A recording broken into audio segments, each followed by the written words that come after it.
Welcome to another great episode of Real Life Matters. And of course, I'm your host, DBoss. And I do want to thank the viewers and everybody for staying with me for all this time during the pandemic. And now we're coming out of the pandemic. But anyways, I got some people that were here from before, and they're coming back. And they're going to be talking to us in this about the mission Bonita. And they're going to be telling us a little bit of what they're doing. And that's Miss Bonita. Bonita and Friends book series, and they're going to be letting us know what's happening and what they've been doing. They've been growing, they've been soaring, all the other stuff. So we're going to find out today what they've been doing. So we introduce to you Lisa Louise. It's Lisa Lallouz. Lallouz. Lisa Lallouz. And Maria Watkins and Suzanne Coy, aka Zan. Yeah. So I'm glad to welcome. And for people that don't know you guys, before we get into the nitty gritty, Lisa Louise, can you tell us a little bit of your background and where you come from? Woo! There's not enough time. So I am born in Canada, but my father is North African and my mother's European. So I have a very colorful mixed background, but and I grew up in New York City. Oh, so I'm like everything, depending, and yeah, and I got my degree in social work from McGill University. Okay, and here we are with the author and writer of this incredible children's series. Right. And Zan, can you tell everybody where you come from and your background? Bonayad, as them say when you're born in Jamaica. So I consider myself bilingual too, but instead of Lisa who speaks perfect French and English, for me it's patois and English. Because I like to hang on to chat bad, as they used to say when they were ashamed of patois. It comes from the Cree language from the Ashanti tribe, where a lot of Jamaicans find their origins. Right, and you're also a professional actress. Oh, yes. Oh, you mean that kind of thing? Yeah. I'm a professional actor, but my passion has always been, I was like the best babysitter in our town, because I'm like, the Cat in the Hat and Mary Poppins all rolled into one. Mm-hmm. And so I just always had this creativity to help kids change their consciousness and find creative solutions and other options rather than, being hypnotized by TV or getting into bad behavior and finding their choice point. So as you can imagine, when I ran into Lisa Lallouz, I recognized a soul sister. She just got me in the heart. Her books are for everybody. They're written for the reader because you're invited. You're invited. She asks you questions and you're in the circle of Miss Bonita and you're pondering how to deal with these crucial issues that she's bringing up. Her first 3 books, dealing with divorce, the clown with, the case of the clown with the 2 tents, the case of the ballerina and her missing best friend, dealing with bullying, every kind of bullying, dealing with death, and making it fun and interesting and creative. I'm like, this woman, I'm alive. This is me. It was like looking in the mirror, Mm-hmm. So, so Maria Watkins, she's the new one, and the show's going to be all about Maria Watkins. Well, it's not just about her, but she has a lot of things that's going to say. So, Maria, can you tell us where your background is and where you come from? Sure. I was not as brave as Suzanne. I love theater and acting. I didn't go into the profession like she did. I went through education and I got my degree in theater and in French, and I taught school for a while. And then I had a hiatus of 15 years home with my children, and I love children. And so then I did my master's in counseling psychology, and I went back into school as a school counselor.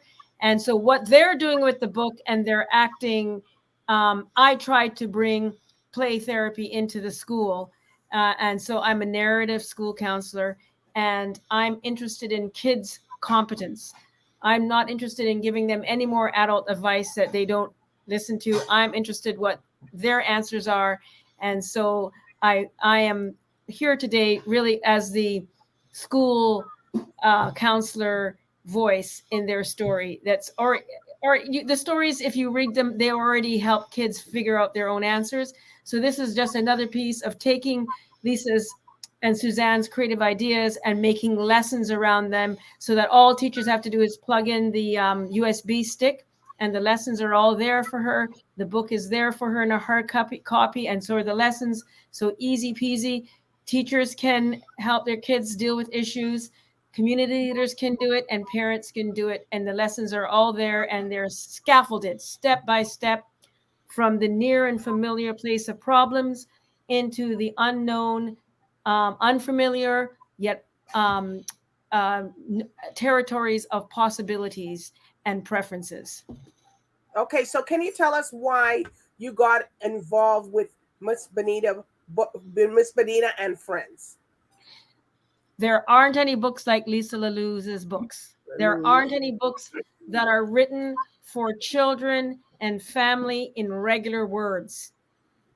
And a lot of the books are written clinically for teachers or for psychologists or for any other kind of psychiatrists. And there aren't any lay stories in which anybody can understand. And even though Lisa and Suzanne say these books are for children, if adults read them, it would be really easy ways to move yourself from a stuck place of a problem to myriads of possibilities of answers that actually come from you, because she asks questions instead of just telling people what to do. So, Lisa, what did you find about Maria? Mm-hmm. When you met her, you must have said, wow, that's going to be the fit. Yes, definitely. Definitely. Because for me, I stopped being a social worker, and I wanted to become a writer and look at different ways to express myself.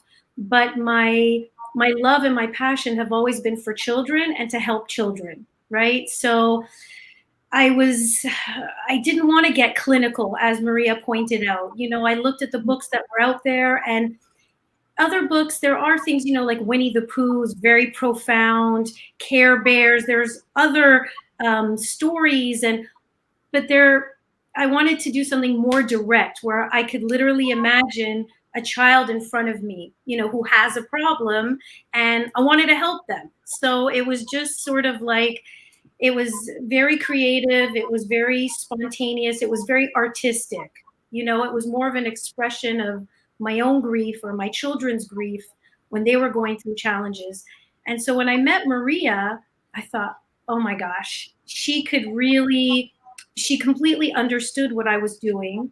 She saw the clinical aspects of it, kind of like the medicine hidden, you know, in the jam, or the, you know, when you're trying to, and the spirit of it. And she completely got it. And to the degree of which it's not just a splatter. It's not spontaneous. It's very, it's like a formula. I carry the person from, you know, right through. I hold their hand right through. It could even be a week's process, a year process. It's literally, it follows sort of like a formula, and Maria got it. She understood without even me having to explain, and able to articulate this in language that teachers could actually easily apply it. So here's something that works, that helps kids, that doesn't cost any money really.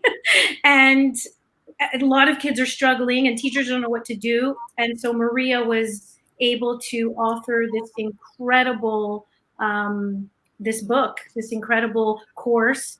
And yeah. So Dan, what is this book, Miss Bonita and Friends? What does that personally mean to you? Well, this guidebook, which is how to thrive in challenging times, you know, the Miss Bonita and Friends guidebook for mental health and emotional well-being that Maria has authored. It's really dealing with fears, stress, and worries. And what Maria has brilliantly done is she's looked at 2 of our episodes that are available on the web and our book that we wrote with the Honorable Dr. Jean Augustine, who has an empowerment center for young women. And, you know, every dollar from this book goes towards supporting Jean Augustine's empowerment center for young women, and the empowerment center for the Jean Augustine Center for Young Women's Empowerment has like 4 basic pillars: financial literacy. Gee, I needed that. Academic and STEM, you know, science, engineering, technology, and math, but also community engagement, art, health, life skills, mentorship, peer relation, and a lot more. And then they have a whole empowerment piece. And they have a whole community engagement piece. So that's what, you know, she's about. It's just everything that Jean's legacy is. And that's why she's very excited to support this brand, and I brought her to collaborate with us. And the other thing is, you know, Jean Augustine grew up in Happy Hills, Grenada. And if you've been to Grenada, you can recognize from this beautiful illustrations all the people of every shade and every hairdo from Happy Hills. You know, I have the book. It's good. Yeah, it's good to see people of every color. You're in there, you're represented. My mother used to say, if you're reading literature and you're not in it, it affects your self-esteem. You know? So open the book for us a little bit, Lisa. Yeah. This book was actually, Zan and I wrote it in collaboration with Dr. Augustine. Oh, there's Yeah. really great pictures. So the book always has a story within a story. And so the story within the story is of little it's Jean. beautifully illustrated. Wow. Beautifully illustrated. There's the beach. Yeah. And that's the Caribbean with the shorts, Yes. you know, the kids in uniform. Yeah. Yes, exactly. So that has never happened before. And we have, there's Dr. Oh, there she is. But There it's a she pretty big book. It's a pretty big book, so you could, you know, you could actually show that in the classroom pretty well. Oh, Yeah. no, you read it. Oh, no, Right. Maria has divided that book.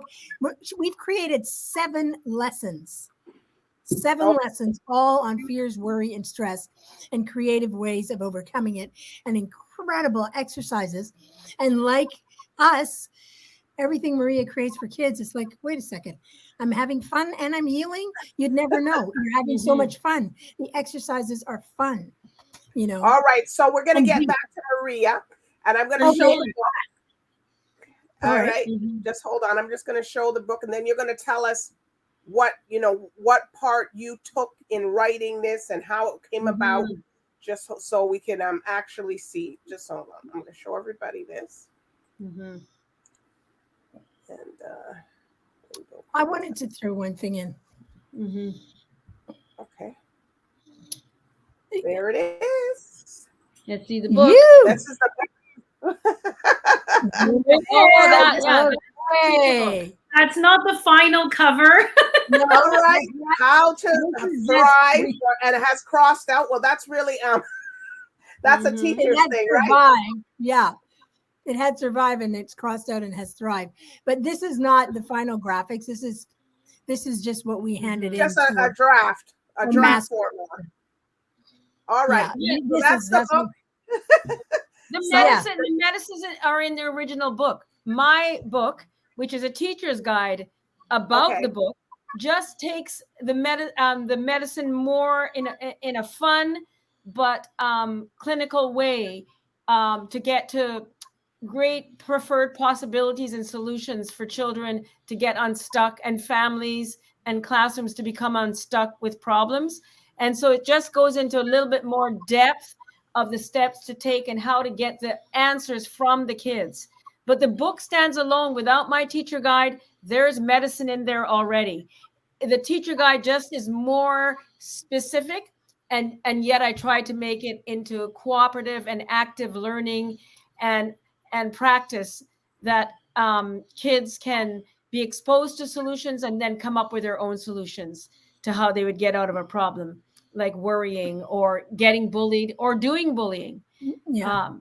So that's how it's a little bit different. It's just a little bit more in depth, but there is already medicine in the book. You don't need to do the teacher lessons to get the medicine.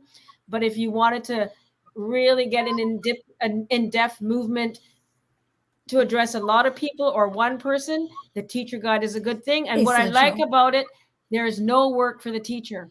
All the links to the stories and the movies and the exercises are embedded in the lessons. So she doesn't have to get anything. Was it audio? How is it? Is it visual or is it a book? They're flipping? Everything. Both. So there can be, you can plug in a USB to a computer and the lessons will go on through a PowerPoint. Or you can use the book and use the book as the guide without any kind of digital platform. So you can go both ways. But she's created really in-depth tools to explore really deep things, but as a village, in a fun way. And so these kids are becoming detectives in their own lives to find success stories of when that worry didn't have the power over them. So the book is designed to look for the skills and competences and abilities of the children, so that we're not always telling them what to do. Because when we tell them and it's not in their lived experience, kids don't do it. But if you ask questions to find their own skills and competence against a problem, the times when the problem isn't around and they are more powerful than the problem, then they're willing to use that strategy again because it comes from their life. See, that's why it was a natural fit, because Maria is thoroughly a narrative therapist and they are doing the same principles. They don't impose on kids. They don't talk down to kids. What age group? So what age group are these? Is this being, introduced to? So which age group? I thought from the books are lovely. They could, I think, any age group, but if you're going to, they're long. She's talking about the guidebook. The guidebook would probably grade 4 to grade 8, grade 9 even. Yeah, and Lisa said, and it's not just geared to girls. No. Boys, boys love it, especially I threw in all the yucky, ooey booey booger fighting crazy characters. The boys love it, the girls love it, all the kids love it. It's just because it's Miss Bonita, I think sometimes it may be perceived for girls, but there's a lot of male characters, and I'm constantly inventing ways to make sure that the boys are really engaged and loving it. So, okay. Well, okay, Maria, you there? Yeah, I think the boys are involved because in the lesson, in the guidebook, I do activities that boys will like. There are a lot of active learning strategies where they're not just sitting, they're interviewing one another, they're presenting. So I think they're spinning, they're dancing, they're hip hop dancing, they're doing all kinds of things. Yeah, all that. So take us through just a little bit of a little introduction of we're all sitting around. And of course you got an audience out there, 12 million people watching. So just take us through a little bit of what would you teach if you want to say maybe bullying or something, guys and girls. So we're all waiting there to learn something. Okay, one of the strategies is that, for example, and I'm going to put this strategy in the lessons on bullying. I had a little girl who was in grade 4 or grade 5, and she kept being bullied by another girl. And so I tried strategies where I would try and talk to the person doing the bullying and ask her what she could do to make the girl's life better. And did she know she was going home crying? And that didn't really work. So I created an undercover anti-bullying team. And I got 4 kids from her classroom who are popular, who never do bullying, who never get bullying and are cool. And I asked a teacher, who would that be? And I asked some of the other kids in the classroom, who are the cool kids who never do it, never get it, and are kind. And so I got those 4 people. And then I got one of the girls who are doing most of the bullying to come to my office and to tell them a story about a girl in the class who was getting bullied. And I gave them all kinds of examples of how the girl was getting bullied and what did they think about that. And they said they wanted it to stop. And so they came up with 3 strategies of how they would help the girl if they saw the bullying, and how they would include the girl in their playing, because they heard that she got left out a lot. And the person doing the bullying thought that I didn't know that she was doing the bullying. She thought that I thought she was one of the popular kids who were kind and cool. Oh. Yeah. And so the popular kids That's a good. were able to train that girl who was doing the bullying to stop. Yeah. Whoa. And then I told them they so you break them down in groups then? Well, it's instead of being punitive or shaming or guilting, because that's what we go to. We always get into this judgment mode. There's a problem, so there's the villain and there's the victim.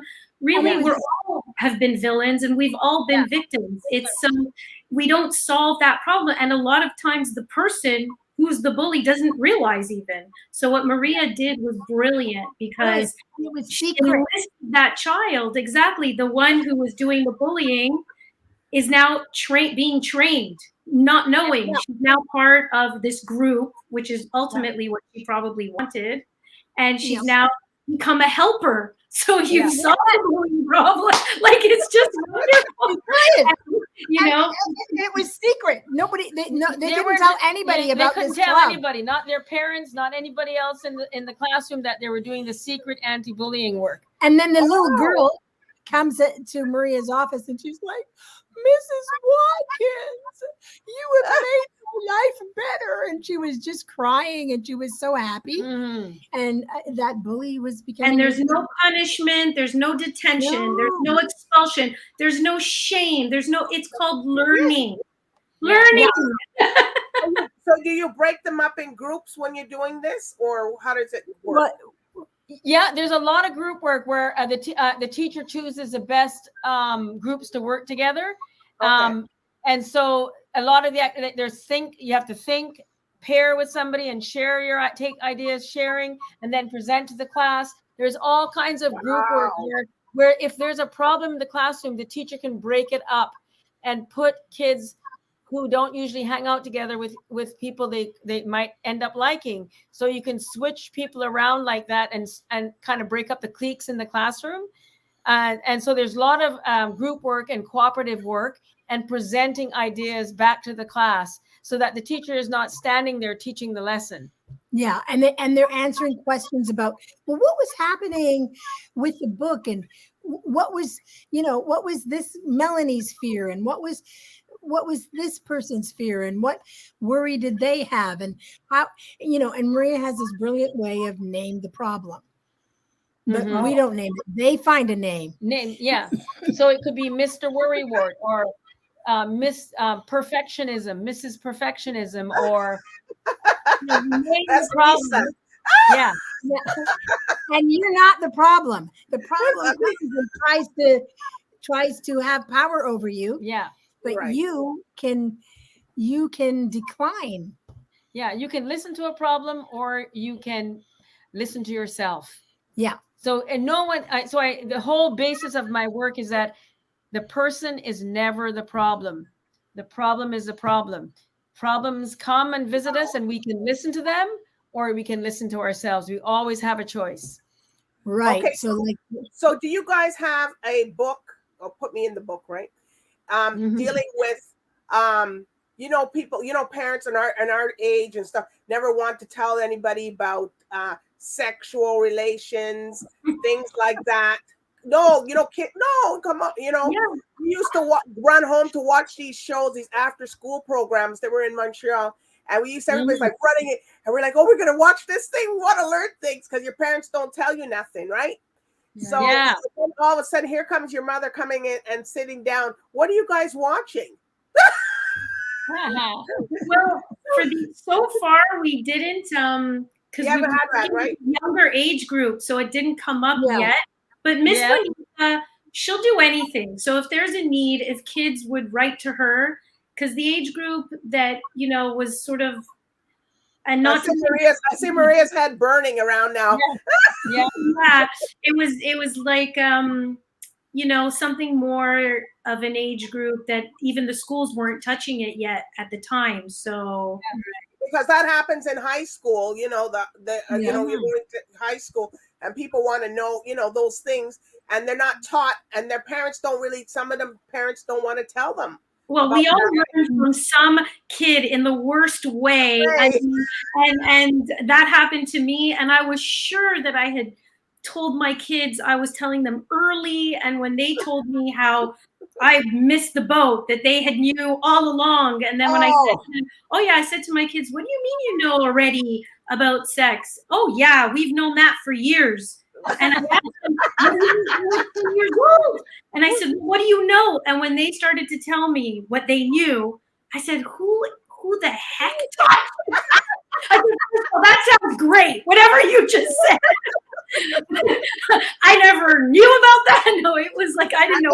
And then another thing is to treat how men are supposed to treat women when you have a relationship or something, or you're dating or whatever. You know, those things need to be. They need to have a whole. I think Lisa has some more books to write. I think DBoss has some good themes. So yeah, so there's a lot to talk about with kids, and the more we normalize it, that's the thing. Because they can go on the internet and all that, so you want to be able to catch it, and maybe you guys can do it in a way. Like I don't know if you guys had that. Did we have sexual classes or something? They do it. No. They do now. In grade 4, it starts. Grade 4 and 5. Oh, grade 4? We didn't have that. I think we had it in college. Grade 9, age 8 to 9 and 10. They do it. Yeah, I think they had that, and then they had it in college. Mm-hmm. And everybody had to sit in one big circle. And I was like, oh gosh. Mm-hmm. Yeah. Well, one thing is, you know, there's such a difference in the way we were brought up. Mm-hmm. Yes. Probably our parents would all have been picked up by Children's Aid. Mm-hmm. I always say that. By today's standards, yeah. Yeah, you had African upbringing. Yeah, so you too. Oh. I didn't realize I was abused until I was raised with my cousins, and when we left, we moved, and I was alone away from my cousins, and I started to see what I thought was normal families. Yeah. I remember going home saying, "Wait, what? you're not supposed to whip me or twist my ear or whatever it is." My dad is almost like, that's for what you're going to do. Or you got a hot lash that no one knows. It goes so fast. Yeah. You give a hot lash, it goes so fast, people can't even see it. It's like, oh. Yeah. No, I would get them just in case, because I was thinking about doing something wrong. That's what I'm saying. You get one lick just in case. Yeah. But and another thing too, I think that's important, is that when we were going up, when we were going out 17, 19 or whatever, we always we had somebody that looked after us when we went out. We had the village. It was an older cousin or something. And if 10 people went out, suppose 12 of us all went out from the same block, you better have 12 coming back home. Yeah. Nobody, Sally or whoever better not go leave, because everyone was in trouble. You know what? Maria has a story like that. But that sometimes, obviously we love Children's Aid and all of that and the government support. Yes. But sometimes they're missing a cultural understanding. Mm-hmm.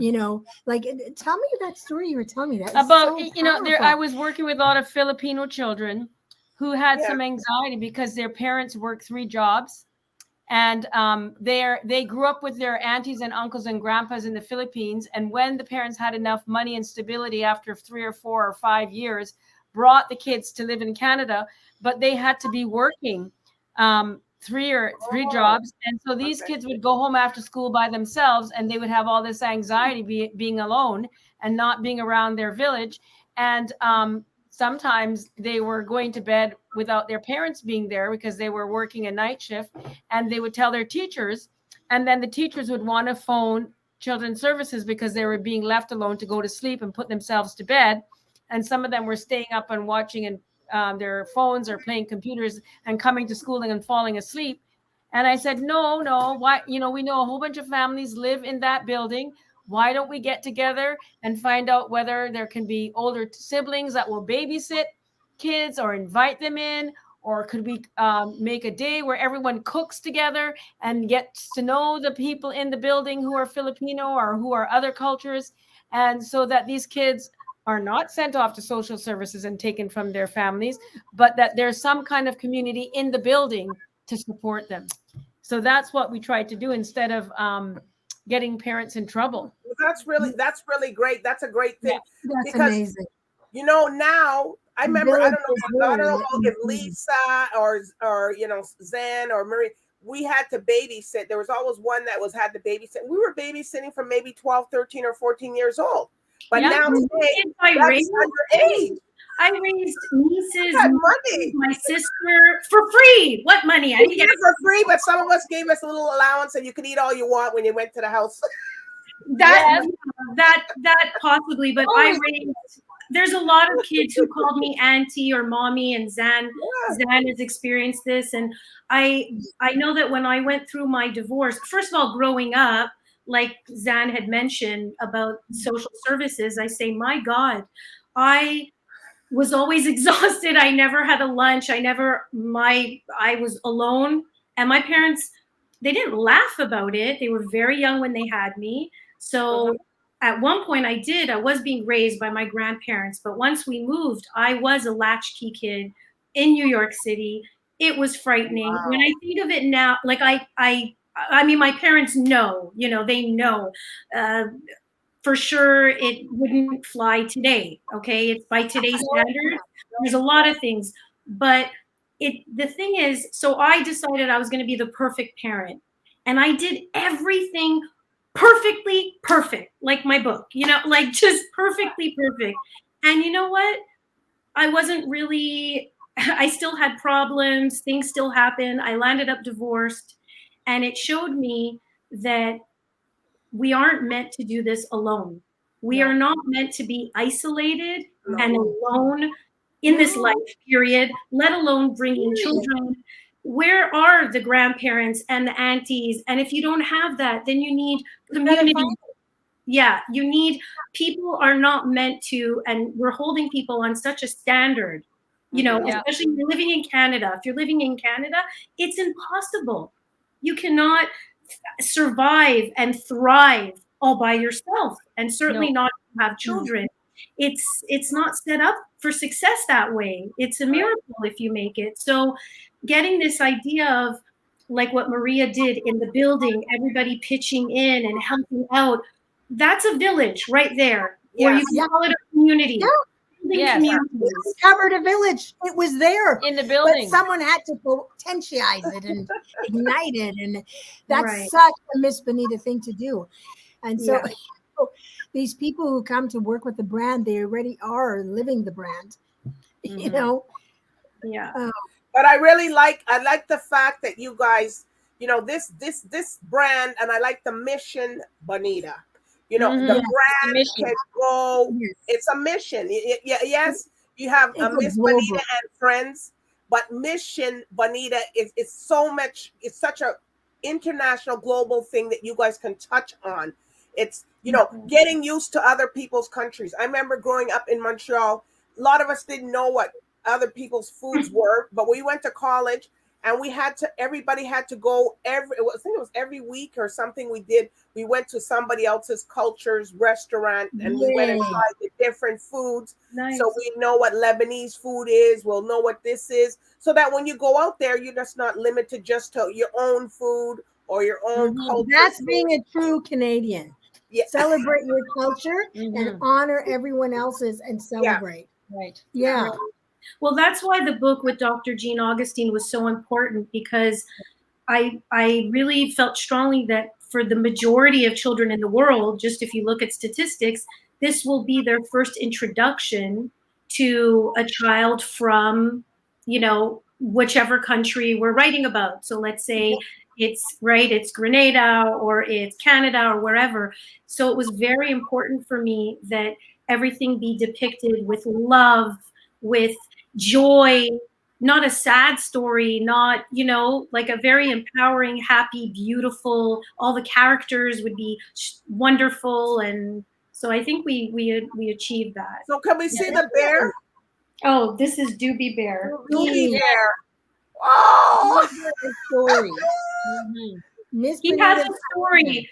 I sent you the story, DBoss, about Yes. Doobie Bear. He was, Miss Bonita found him he was all, I don't want to say dismembered, but he was all over the place in pieces. And she patched him up and she put him back together. And he is more beautiful and more wonderful than he was. Well, that's a pretty big bear, though. You can put that. He does have a little anxiety issue, and so it's nice for kids because whatever your anxiety is, Doobie has it worse. Yeah. Well, he's always screaming and complaining about something. And the funny thing is all the kids, so many of them tell me, "Oh, Doobie Bear reminds me of my mom." He's always complaining and screaming and worried. Yeah. Well, I like the Doobie Bear. So you got one down there when you're gonna be teaching, Maria? You'll have your Yeah.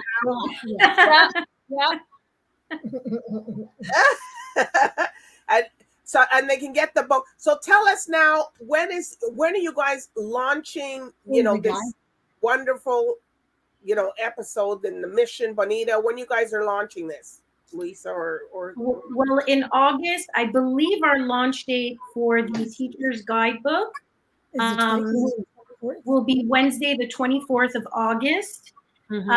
We're planning some type of event. Hopefully it's going to be in real life, real life, we can real life matters. Right, exactly. And we'll see people and we'll do something for the kids, of course. And we're going to be doing fundraising. We're already getting a good response. Our goal is we're very ambitious. We want to sponsor how many teachers, Anne? 10,000 teachers. 10,000. We want to sponsor teachers. 10,000 classrooms. That's our. Yeah, they can in Canada yes, or where? It's a great health curriculum or English curriculum. Yeah, or even drama. Yeah. Drama, health, or English. Yeah, or English. You could teach it. Children, we really need to be very vocal and very open about the fact that already there's a stigma surrounding feelings, emotions, mental health, and especially in certain communities. My father now is slightly open. He's in his 70s. And so you can imagine there are many communities where these are not subjects. You don't talk about your feelings, your emotions. You don't talk about if you're struggling with mental health. And now we're having, an issue, and our kids need an opportunity to talk and share stories. And it's extremely healing and powerful, and it's free. So we got to get the ball, we got to get out there and get going with this to help. If people want to participate and get involved with this whole Mission Bonita, what do they got to do? Where they got to go? Call Zan. MissBonitaandFriends.com and watch an episode. Go on our YouTube channel, like and subscribe. That helps us because the more kids who see our stuff and know that there is this wonderful, magical, fun place where they can have resource on top of resource on top of resource and free videos and techniques and tools and talk to the characters, and they'll be able to talk to Maria and Lisa and ask questions and write in problems. We want every kid to know because we do see it, like you said, DBoss, we do see it as a global mission. Well, I see it already. If your viewers reach out, we are definitely always sending products at free of charge a lot. So we want to get as much as possible, the books and help out there to kids. Well, if they want to purchase the books, how much are the set? So we don't have a set yet. We should do that. Oh, they're on Amazon. I guess I'm going to be on you guys' team because it's yeah, I think so. You got some good marketing ideas. Yeah, they're available on Amazon right now, and they're really well priced. I think in the US they're maybe $7. Canadian, it's about 11. Okay. They're beautiful books, beautifully illustrated. But again, if you want to just following us on social media, when I go to a sponsor like TD Bank and I say, well, I have 10,000, I have 100,000 followers, I have 1 million followers, they want to help us help that makes kids. them write a check. Yeah. So just, if it takes a minute, if you like what we're doing, just supporting us with a like or a follow is fantastic. Or asking your school, because we are in all of York region. We are in some of the libraries. A lot of librarians love our stuff. So just saying something really helps us. Yeah. All right. So if anybody, so they go to the website and that's it. So they don't have they just, it'll say contact who and all that, right? It says it there. Also social media. We have people on all our platforms.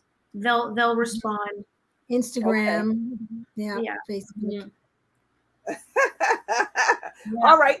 Well, thank you so much. Yes, thank you, DBoss. I thank you guys. I thank you for you guys coming on here. And just remember me when you guys are doing these new ideas and new concepts. So yes, definitely. The card. Sponsors, girl. And thanks for introducing Maria to us. Yeah, nice to meet you all. Yeah, thank you. Yes, and you guys are gonna come back closer up to the launch date. Yes, so I can't wait to see, and then maybe you'll have the finished cover. Yes, yes, we will. With the cross in it. Okay. No, the cross is there on purpose. It's supposed to be there.